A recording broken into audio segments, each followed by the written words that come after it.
हरि ओम नमो नारायणाय। श्रोताबंधु मानंकु सादर प्रणाम सह पुणी स्वागत जनाऊँगी आपण मानकर प्रिय आध्यात्मिक सारणी गीता भागवताश्रम मु पंडित रंजन दास। भक्त कवि जयदेव विरचित गीत गोविंद महाकाव्य आमे आलोचना करुथिले। तृतीय संदर्भ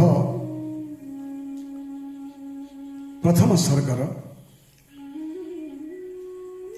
ललित लवंग लता परिशीलन यही अष्टपदीर दुईटी पाद आमे बुझीचे। एबे तृतीय पाद बुझिबा। तेबे श्री गीत गोविंद प्रथम सर्ग सामद दामोदर तृतीय संदर्भ। हरि ओम नमो भगवते वासुदेवाय। तब शुणन्तु। मृगमद सौरभ रभसभ संवद नवदल मालतमाले युवजन हृदय विदारण मनसि जा नखरुचि किंसुक जाले विहरति हरिरिह सरस बसंते नृत्यति युवति जने न समं सखी विरहि जनस्य दुरन्ते विहरति हरिरिह सरस बसंते। वसंत कालस्य वर्णनं करोति भक्त कवि जयदेव अस्मिन् श्लोकपदे। तो कवि कहउछन्ति मृगमद सौरभ रभसभ संवद। मृगमद सौरभ मृगमद कस्तूरिकायाः सौरभ सुगंध रभस वेग त्वरण। कस्तूरिकायाः कस्तूरी मृगस्य नाभेः निःसृतं सुगंधस्य रभस सुगंधस्य वेग। कस्तूरी मृगर नाभिरु उत्पन्न होइकि वायु द्वारा प्रसारित होथिबा खेळै होथिबा से जो कस्तूरिकार गंधर वेग रभस तस्य सुगंधस्य वेगस्य वसंवद अर्थात वशवर्तिनी हेकिरी केसे न नवदल माल तमाल। तमाल वृक्ष तमाल लता कस्तूरी मृगर नाभिरु बाहुरुथिबा कस्तूरी र सुगंधर महकरे खेଳି उठिथिबा वन प्रदेश से सुगंध वायुर संस्पर्श रे आसिकरी तमाल लता नवपल्लवित होइछि। नूतन कोमल पुष्प राशि पुष्प समूह विकसित होई उठिछि तमाल लतारे। एवं विधे सरस मुहूर्ते रसाळ अवसरे वसंतस्य रसाळ अवसरे हरिः विहरति। द्वितीय पाद युवजन हृदय विदारण मनसि ज। परंतु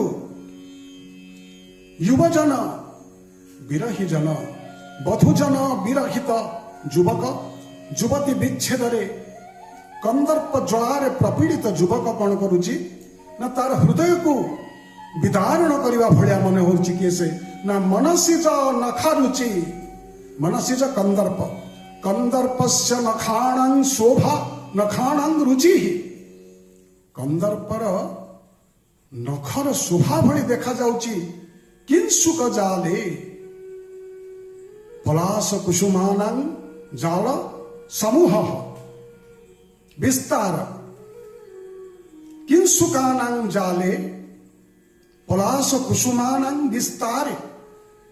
तेणु विस्तारित पलाश कुसुमटा विरही जन पाई देखा जाउची सते जेमिची ये कंदर्पर नख सदृश हृदय को विदारण करदेव कि विरह विच्छेद ଯୁବକ ଏଇଭଳି ବସନ୍ତକାଳୀନ ପରିସ୍ଥିତି ଅନୁଭବ କରୁଛି। ମୁଁ କହିଥିଲି ପ୍ରତିଟି ପାଦରେ ଭକ୍ତ କବି ଜୟଦେବ ଏ ବସନ୍ତ କାଳର ଦୁଇଟି ବିପରୀତ ଧର୍ମୀ ଅବସ୍ଥାକୁ ବର୍ଣ୍ଣନା କରିଛନ୍ତି। ଗୋଟିଏ ଅନୁକୂଳ ଧର୍ମୀ, ଗୋଟିଏ ପ୍ରତିକୂଳ ଧର୍ମୀ। ଅନୁକୂଳ ଧର୍ମୀ ଅବସ୍ଥାରେ ସଙ୍ଗୀ ସଙ୍ଗିନୀ ସହିତ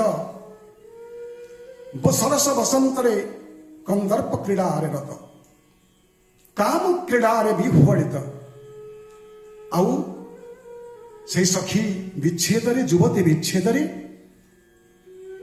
ବିରହୀ ଜନ, ବିରହୀ ଯୁବକ जो दुख अनुभव करुची। किंसुकानां जालम, किंसुकानां समूह विस्तार पलास कुसुमर शोभाटा ताको आनंद दे पारुनी।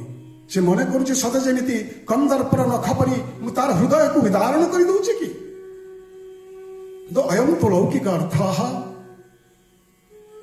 अस्य पदस्य श्लोक पादस्य अष्टपदेः तात्पर्यं किं का आशयः। तेरे सखी राधा को कहूची जे हरि ही भगवान कृष्ण इह अत्र इदानीं अस्मिन् वसन्तावसरे सरसकालिने वसंत समये अन्यया कयाचित युवत्या सह विहरति। अन्य को जणे युवती सहित विहार करुछन्ति। तेरे तात्पर्य बुझिबा पूर्वरु कहिछि जे परम पुरुषः जीव रूपेण जीवति, जीवायति, प्रपंचायति। परम पुरुष जेतेबेले समस्तंकर देहरे जीव रूपरे प्रवेश करी निजर बहिरंगा माया बलरे बसंत ऋतुरे कंदर्पर उत्तेजना सृष्टि करि थांती। आ ब्रह्म कीट पर्यंत समस्तंकर हृदय रे, समस्तंकर शरीर रे से अजणा बेपथु से सिहरण मदन जनित जो सिहरण को जागृत कराई प्रभु तांकर विश्व लीलाटा को संप्रसारित करि थांती प्रसव माध्यम रे, संभोग माध्यम रे। तेणु ये जीव आउ जड़र महाप्रभुंकर लोक संग्रहार्थम भगवान कृष्ण लोक शिक्षार्थम वा लोक मानंकु गोटे शिक्षा गोटे देखैबाकू जे एई भली भावरे आत्मा रूपरे, जीव रूपरे ए देह मध्य प्रवेश करी भगवान किपरि लीला चलैछन्ति। तेणु अन्य एक युवती सह भगवान रमण होची समस्त जीव मध्य आत्मा रूपरे विराजमान करुथिबा महाप्रभु कृष्णचंद्र ए बसंत कालीन सरस मुहूर्त रति कंदर्प क्रीडारे रत। किंतु सखी कहूची जे ये तो परम पुरुषक जीव रूपरे बहिरंगा मायार गुणात्मकी सृष्टि। तेबे प्रकृति समस्तंकर जो महाप्रभु कृष्णचंद्र होछन्ति आत्मा स्वरूप, जीव रूपरे प्रभु ये सब क्रीड़ा करूछन्ति। तेबे महाप्रभु कृष्णंकर आत्मा किए से होछन्ति अल्लादिनी आराध्या राधा। ए होछि गीत गोविंद महाकाव्यर महत्व बा महात्म्य आपण मानंकु बुझिबाक पड़िबो जे प्रभु कृष्णंकर आत्मा होछन्ति आराध्या, आराधना रूपिणी, निष्काम भक्ति स्वरूपिणी राधा। तेणु सखी कहूची भक्ति जितेबेले भगवान को पाखकु स्वयं पळे आसीबो सेबेले से जीवत्वरु बाहरिकरी परमत्व विकसित हो उठिबो। तेणु भक्ति आगे भगवान सबुबेले पराजित। तेणु राधा तुम्हें गले निश्चित रूपरे भगवान कृष्णचंद्र यही बहिरंगा माया अनित्य संगी कंदर काम क्रीड़ारत जो अन्य युवती सहित जो अनित्य प्रेम अनित्य प्रीति रे आबद्ध से बाहरी आसी नित्य संगी निष्काम भक्ति सहित संगम संभोगरे निश्चित रूपे आसीबे। तेणु कहा जाउची हरि ही इहा विहरति सरस बसंते ये हूँ तृतीय पादर अर्थ। तेरे आमे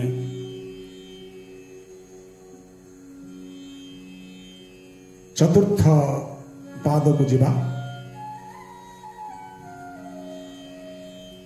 मदन महीपति कनक दंड रुचि केशर कुसुम विकासे मिलित शिली मुख पाटली पाटल कृतस्मर तूण विलासे विहरति हरिरिह सरस वसन्ते नृत्यति युवति जानेन समं सखी नृत्यति युवति जानेन समं सखी विरहि जनास्य दुरन्ते हरिरिह विहरति सरस वसन्ते। तेरे चतुर्थ पादरे से बसंत कालर दुईटी अनुकूल परिस्थिति प्रतिकूल परिस्थिति दुईटी विपरीत आभास प्रतिपादन करिसेंति भक्त को जयदेव केभଳି तबे लौकिक अर्थ बुझिबा उपरी अर्थ मदन महीपति कनक दंड रुचि मदन कंदर्प महीपति राजा चक्रवर्ती सम्राट सदृश ए मदन राजा कंदर्प राजा हाथरे कौन धरिछ ना कनक दंड स्वर्ण दंड हूँ आकर्षण प्रतीक सुवर्ण जमिति समस्तंकर आकर्षणीय वस्तु से सुवर्ण गोटे दंड धरिछंती कंदर्प राजा। तो कंदर्पस्य सुवर्ण दंडस्य रुचि ही सुवर्ण दंडस्य शोभा इव से शोभा भलिया केशर कुसुम विकासे नाग केशर कुसुम विकसति प्रस्फुटयति नागकेशर कुसुमर विकास प्रस्फुटन ये नागकेशर जो किशलय केशर गुड़िक उठी सी केमिति देखा जाउची से सुवर्ण सुनेली रंगर केशर गुड़िक देखा जाउची सते जेमिति मदन राजा हाथ में कनक दंड स्वर्ण दंड धरिकी विराजमान करिसेंति कि ये होची एई भली नागकेशर सौंदर्यर अवसर में सरस बसंते बसंत काल जिते सौंदर्यमय हुई उठी सुंदर नागकेशर पुष्प श्रेणी की प्रस्फुटित करैकिरी इत्यावसरे ई सरस बसंतरे हरि ही यह विहरति नृत्यति युवती जनेन समम अन्य कौनसी युवती सहित बहिरंग मायारे प्रभु कृष्ण जीव रूप युवती तो प्रतीक भगवान परम पुरुष एठी जीव तेणु जीव प्रकृति पुरुष प्रकृति मध्य बसंत कालीन जो रास बा काम क्रीड़ा यह प्रतिपादन कर भक्त कवि जयदेव यही अष्टपदीर चतुर्थ पादरे तृतीय संदर्भ तेरे एटा तो गला अनुकूल बसंतर अनुकूल परिस्थिति तेणु विरही मानक पई ए पुरुष प्रकृतिर मिलन संभोग मैथुन जो माने वंचित से विच्छेद जनित दुख जो माने अनुभव करुछन्ति से विरही मानक पई केमिति सरस बसंत वर्णना करिछन्ति हेले मिलित सिली मुख पाटली पटल पाटली फूल पाटली पटल पाटली निकर पाटली समूह पाटली पुष्प समूह उपरे मिलित शिलीमुख भ्रमर माने मिलित होइछन्ति पाटली पुष्पर उपरे तेबे जब भ्रमर माने पाटली पुष्प उपरे निजर शुंड बाहर करके बसिछन्ति केमिति देखा जाउची न कृतस्मर तूण विलासे सते जेमिति कृतस्मर कृत कंदर्प तूण इव विलसति शोभते तेबे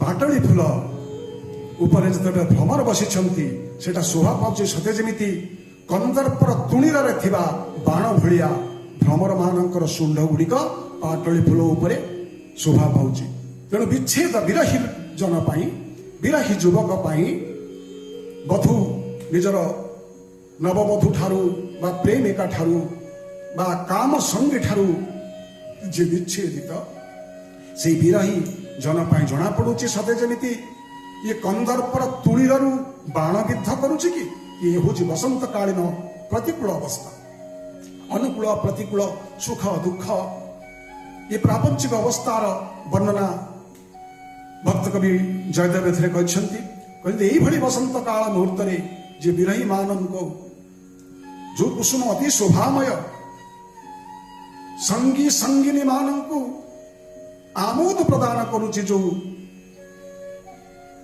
पाटली पटल बा पाटली पुष्पर समूह से पाटली पुष्प समूह विरही मान को जना पड़ुची सते जमिति कंदर्पर तुणीर सदृश तेणु यही पदटे भी ठीक से भली जीव पुरुषयो ऐक्य साक्षात्कार जीव पुरुषर ऐक्य साक्षात्कार किभली ना प्रभु जीव रूपरे ए बसंत काल कंदर्प क्रीडारत होकर ए विश्वर लीला निजर जो खेला क्रीड़ा जगत क्रीडनक यह ए जगत जार क्रीडनक बा खेलन भलिया ए जगत को विस्तार करने को ए क्रीड़ा समूह को जगत खेलाटा को प्रभु विस्तार करने को बसंत काल रे कंदर्प रूपरे प्रभुंकर बहिरंगा माया शक्ति बल से कंदर्प शक्ति समस्त हृदय जागृत करेकरी उत्तेजना सिंहरणा कंपन सृष्टि करेकरी प्रभु संभोग माध्यम जगत विस्तार किंतु तारी मध्य भक्ति भी अच्छी ये है प्रकृति जीव जड़र संभोगर निदर्शन प्रकृति पुरुषर मिलन और से परम पुरुष साथी आह्लादिनी शक्ति जी हूँ निष्काम भक्ति भक्ति देवी तेणु सखी कहूँ भगवान कृष्ण अन्य क्या साथी विहार करुछन्ति अर्थ जीव रूपरे संगिनी साथी विहार करुछन्ति तेणु यही मुहूर्त प्रभु पाखक जदि निष्काम भक्ति चली जाए भगवान निश्चित ताकू आदर करके कुड़े नेबे ए अनित्य संग ए अनित्य प्रीति ए अवास्तव अपार्थिव अलौकिक अस्वर्गीय प्रीति बाहरी आसी स्वर्गीय चिरंतन शाश्वत सनातन प्रेम सनातन प्रीति जे हूँ आराध्या स्वरूपिणी आराधना रूपिणी माँ राधा तांको संगरे जिते मिलन हम सेठी जीव जड़र मिलन नुह परम पुरुष साथी निष्काम भक्तिर संयोग निष्काम भक्तिर संभोग मैथुन चुंबन आलिंगन इत्यादि इत्यादि तारी मध्य भक्त भगवान मिलन जीव पुरुषर भेट अजीव परमयो ऐक्य साक्षात्कार इति अर्थ तेरे आज एठी विराम नवा रमारमणं संस्मृत्य विरमाम्यहं नारायण नारायण।